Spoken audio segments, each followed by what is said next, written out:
In change, you're often moving forward in ambiguity. You might be in a fog, there might be so much confusion around you, but you need to be able to always move forward. Your plan might not always be tangible, but with some change principles that we call it, you can actually move forward, have discussions and build plan and tangible outcomes through what you might call as ambiguous discussions. We will go through 4 principles, and they are alignment. Is everyone looking in the same direction? Assurance. Is everyone doing what they say they should be doing in order to guarantee an outcome in terms of the organisation? Leadership, and not just leadership from above, it's leadership from within and at every level of the organisation. And finally, value. We're going to explore those 4 principles and how when you apply them in your everyday discussions, planning, conversations and engagements, you will end up bringing change to fruition, but also sustainable change. All too often as change managers, we pick up a tool and we deliver it A, B, C, D, one foot after the other. But when you have change principles in place, you can gauge the rate of change, the effectiveness of change, but you can navigate conversations at any time, in any moment. In change, we're not always change experts in every area. We're not subject matter experts. These principles will help guide you through the fog and make you a better change manager. In this lecture, we're going to take a look at change principles. Change principles are critical for a change journey, especially in the early part of the journey when clarity and fidelity and specifics aren't yet known. Change principles provide us an element of guidance and provide us the ability to get people facing in the same direction without being too prescriptive. This dictionary definition of a principle, as you can read for yourself, is a fundamental truth or proposition that serves as a foundation for a system of belief or behavior or for a chain of reasoning. So again, a principle is what you can apply agnostically or generically to any single situation in the back of your mind, to any conversation, knowing that if you address this principle for the outcome you wish to see from it, i.e. a positive outcome, you can never go wrong with change. The 4 principles we use when applying change strategy, change leadership, change management, conversations, plans, schedules, etc., always comes down to these 4 principles. Alignment. Do we have the line of sight from the top of the organisation through to the operations? Are people thinking the same way? Assurance. Our ability to guarantee we do what we say or record we're going to do. Leadership.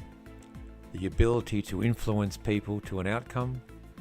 And of course, value, because that's what an organisation is seeking day to day, but also too from the change. And as you can see, those 4 principles sit around change in whatever perspective you wish to apply it in. Principles allow us to have that purposeful discussion. They allow us to engage an individual or a team without understanding the specifics, without actually understanding their domain of knowledge. And through principles, you can bring out purpose through the fact that you are working, if you like, with a degree of ambiguity. Principles help us explain the continuum and the journey as opposed to just focusing on the destination. Consider change like safety or safety culture.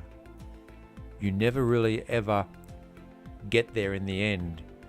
Your continuum is 0 harm or 0 injury, but you can never ever sit satisfied that you've reached it. You always are changing. Like in any culture, it needs to be nurtured. Principles are guiding and they promote convergence. Again, in the early days of change, when we don't have specifics and we can't prescribe the what and the how, it's easy for divergence to creep in because people will want to do things in a way that they believe suits them, or perhaps the change ahead. Principles promote convergence because they put boundaries and purpose around our conversations and our thinking. They're a great way to resolve ambiguity and, again, working in the grey. When you understand these principles, which we'll go through shortly, you will have utmost confidence to enter almost any conversation, knowing that you can steer the conversation to a point of clarity. Again, they will also help us navigate the detail when we're not subject matter experts. And finally, or not finally, but a key point, they promote trust because they influence the discussion based upon outcome and value as opposed to concentrating on the detail.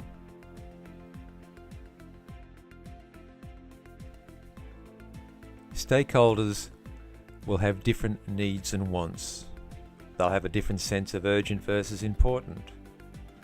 But each change journey needs to bring people together and build and sustain a collective intent.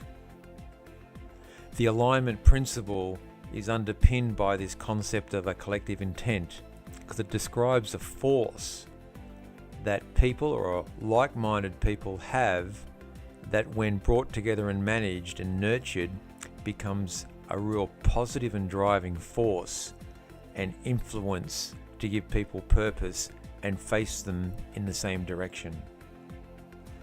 Alignment also looks at that famous question we've all heard of: is everyone on the same page, yes or no? Well, the alignment principle, when crafted into our discussions, our decision making and our actions, helps people get to that same page, facing in the same direction. And out of the 4 principles, alignment is probably the easiest one. And alignment is not just looking in the forward direction, but what sits behind alignment is understanding and conviction in the why we are doing something in the first place. So let's take a look at how we might identify that we have a degree of alignment in an organization. Well, are people engaged with one another in the workplace? When you walk into that room or into that factory or into that warehouse, are people actually walking around with their heads down, not engaging or talking to one another, or only engaging with one another when there's needed to be a transaction or a change of information or an exchange of information? A great symptom of alignment is when people start to challenge between functions, teams, and activities. Challenge is a good thing because when done respectfully and in the view of creating value, when you challenge another function, in a way, you're helping them to continually improve. People are socializing with one another. When you walk into the lunchroom, do people sit together or are they separate? Do people walk into the workplace together? Are the change rooms a sense of social exchange, or is it a real cold climate that no one really communicates? 2 very important symptoms of alignment are people understand who their internal customer is. When we're aligned and that line of sight is in place and it's evident, people will know not only what they're doing in an organization and how, but who are they handing that value or artifact or information to internally. And ultimately they know who the internal supplier is, who actually places demand on them inside the organization. Understanding this push-pull, who is upstream and who is downstream, that alignment is critical, because to move to a future state, you need to consider both upstream and downstream. And if individuals and teams know that from the starting point, change is done in a simpler way. Again, body language. It appears positive, engaged, and committed. Again, people walking, looking down at the ground versus looking up, smiling, engaging. Is everybody wearing their PPE or their safety glasses high vis? Are people dressed well? Everyone acknowledges one another as they walk past. Body language is another great symptom of alignment. And as a change leader, you need to see this and feel this as you walk through an organization, because head office may feel and act differently to a satellite office or a warehouse. Symptoms of alignment. The computer systems support the process but aren't the process itself. So many times you're in an organization and you'll see an IT system sitting there and people work outside of it. Why? Because the IT system was put in based upon functionality, not how it actually supported a business process. Again, all symptoms of alignment. To simplify the meaning of assurance as it relates to a principle, let's think of assurance as the step away test. If I have got processes in place, people are understanding what they're doing, and we have dependability built into our processes, well, the step away test simply says if someone had to go away on leave, management weren't there, or you had to swap people into a task, assurance, or the level of assurance, guarantees you that a process can continue with a degree of certainty. The question here, if you didn't have assurance around your processes, will the organization suffer, or will it stop in the event that someone should step away? Assurance is often seen as a cost or something that audit do in a larger organization. But the level of assurance is really your level of confidence that there is consistency in the processes that convert demand to value in your organization.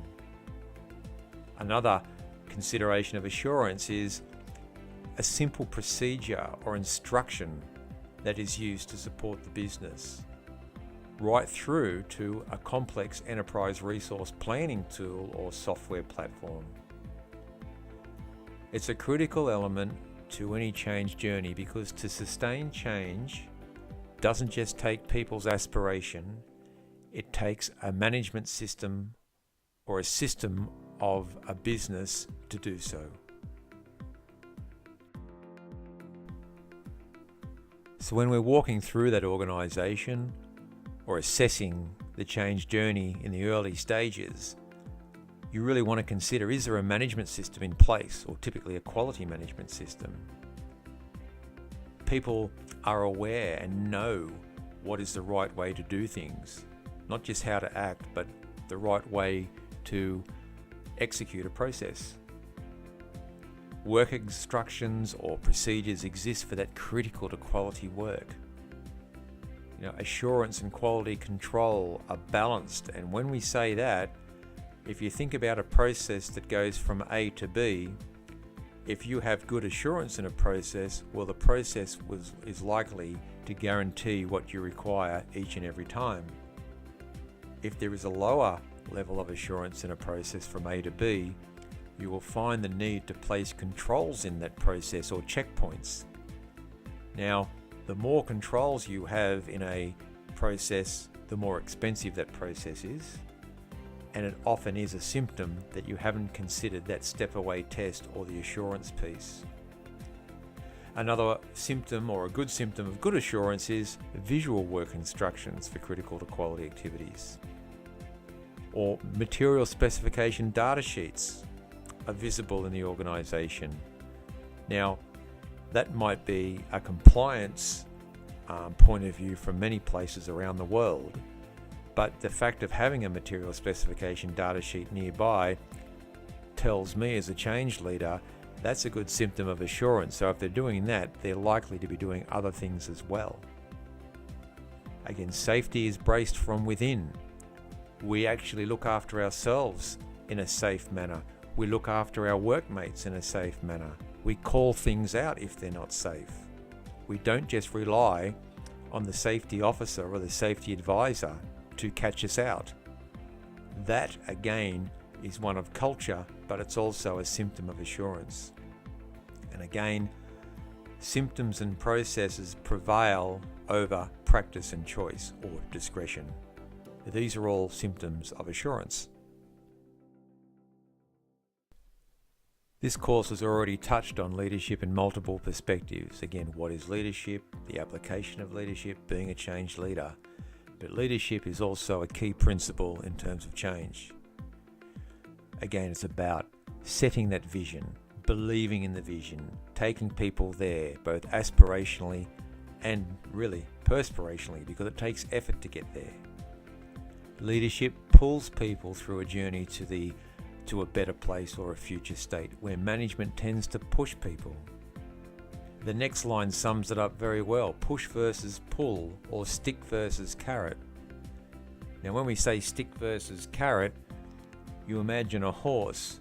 You can either hit it with a stick on its behind to make it move forward, or you can dangle a carrot in front of it and pull it forward. That's the analogy we're talking about here.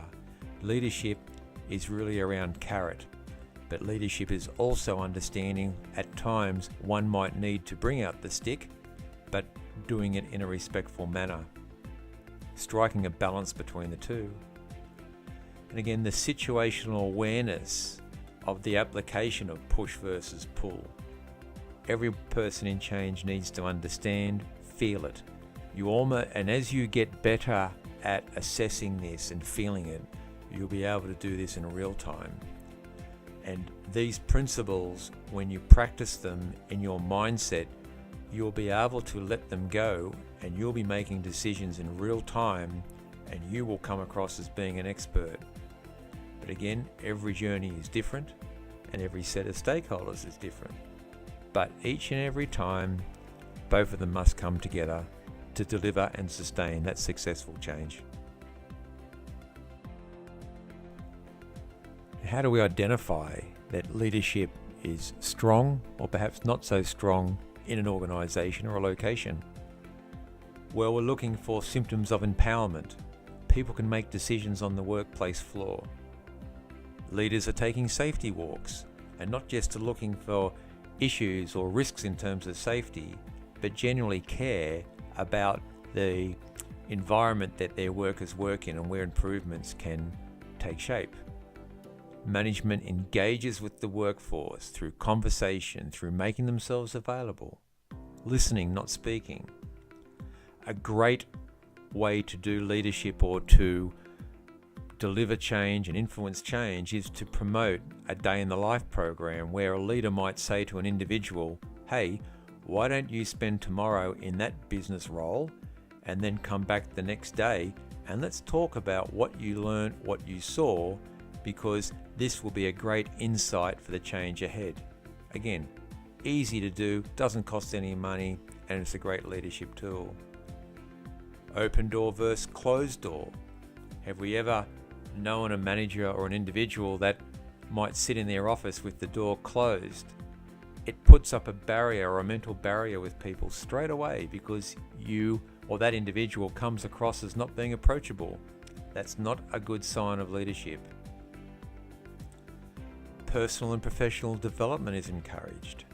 So when we say that, it goes directly to the next point: work-life balance. You can do professional development in many ways. It doesn't require training. It could be mentoring. It could be having a conversation, having lunch with someone more senior than you, or perhaps less senior than you in a different role. There are many ways to do this. And of course, one very important element of leadership is the use or the encouragement of lead indicators versus lag indicators. We go into that particular lecture in another course that Structured Change has. The value principle is probably the easiest one to understand of all, but it's often the hardest one to achieve. Again, an organisation is converting demand into value, but the change journey itself is looking to change things for the better and to deliver sustained value through the change journey itself. Value can be anything that any of us see or believe in. If I have a blue car or a red car, my preference might be a blue car. That is of what's value to me. It doesn't make it right or wrong. And as a change leader, we need to respect people's own personal view and value. But the value principle could underpin market penetration. It could be employee satisfaction, a process or instruction improvement, customer retention. It could be any number of things. It can be both tangible and intangible. But translating value into a change journey via a strategy needs to be always that first point of clarity. It's on the right-hand side of the page, right-hand side of the poster. That's where we're heading. And again, these principles, especially the value principle, reminds us how to do that. In another one of our lectures, we talk about the hierarchy of change objects. And each and every time we do something or a change element in a journey needs to reflect the fact that it has left behind something of value. Because if we're doing something in a change journey that isn't of value, even if it's a supporting activity or deliverable, we should stop it, because people are likely to switch off and not believe in the journey itself. So again, that can be summed up with the statement, every step of a change journey needs to deliver true value to stakeholders, whatever it may be.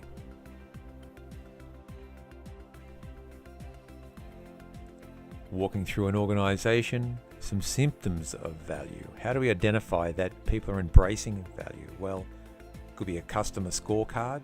How are we aligned to our customer? Again, the alignment principle, but based upon value. It could be a lean program, and for those that don't understand lean or 5S, lean looks at removing waste out of a process. So any organization undertaking a lean program is actually trying to provide more value into its processes and ultimately deliver more value to the organization and its stakeholders. Continual improvement is embraced. We look for opportunity. We build that into our thinking. We build it into our change.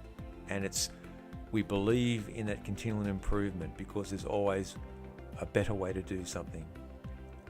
Balanced scorecard.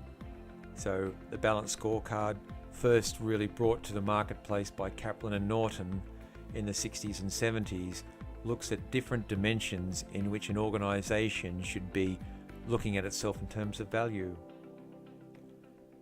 An easy way to appreciate value is, do people appear happy and engaged? They understand why they're there. They understand where they're faced, where they're heading, who their customers are. Pride in workmanship. It's visible, it's evident. The value streams, again, the different value streams that run through the organizations really are the focus in terms of outcome and output, as opposed to just the process, which is really around task, activity, and deliverable. Again, outcomes are embraced ahead of task. So in this lecture, we've looked at the 4 principles of change: alignment, assurance, leadership, and value. You can use all 4 at any time, but the bias of the different elements or the different types of principles you apply in any situation will be down to your choice and selection as a change leader. But every single change journey that we have done in structured change embraces these principles, and especially in the early days, we're able to design, talk, convey, and take people aspirationally on a change journey ahead of the detail. And as a change leader, that's what we need to do. When we're navigating change, it's great to have a plan, it's great to have all the communications, and it's great to have a degree of certainty. But we all know in change, things aren't always consistent. And when we have to navigate through themes and politics and ambiguity, we do that using principles, and how the combination of them together in any circumstance will again provide you confidence in the conversation, but also lift the confidence in your stakeholders in the changes ahead.